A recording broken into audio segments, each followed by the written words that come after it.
السلام علیکم چې چمال د پاکستان اټم بم جوړونې ته ورنږدې سو نو د باندې عالمي سطح باندې دباو امریکای دمکیانې معاشي پابندیانو خوف او په بارډر باندې تناو دا هر شای په عروج باندې و بل طرف ته پاکستان چې داسې واقعه وسله چې دغه واقعې سره پاکستان ادارې او پاکستان حکومت دا ډیر خوفزده او پریشان سو او پاکستان ایټمی تنصیبات دا هم په خطرې چې پریوتل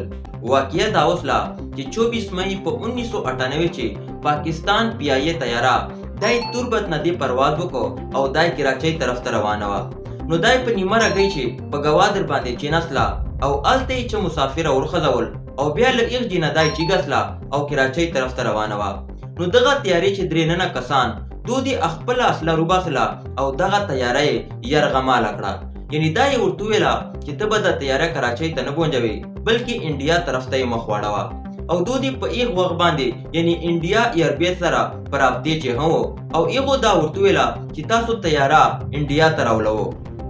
او دغه تیاره کچېرې انډیا ته تللی وی نو دا د پاکستان دفاع پاره او پاکستان خارجه پالیسي پاره ډیره د خطرې غنټۍ وه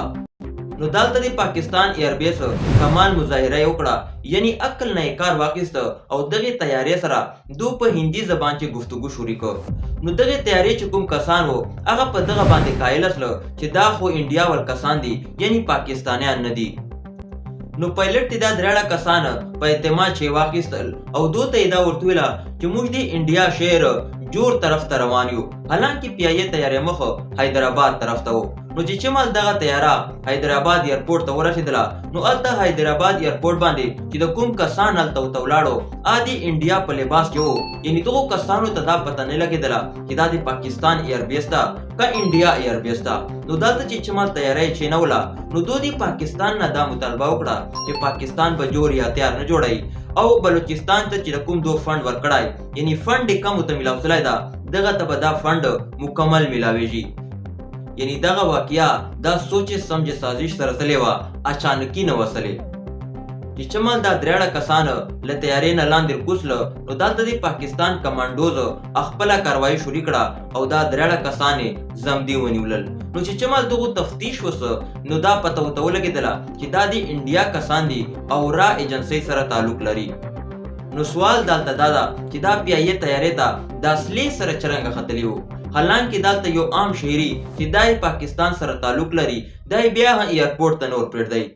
نو دا به تاسو ته پته وي چې پاکستانیان په پیسو باندې ډیر زر غلطیږي یعنی دغو کسانو دی یعنی پاکستان چې کوم ایربیس و دغو ته یې پیسې ورکړې وې او دوی د اصلي سره دغه تیارې ته ختلی وو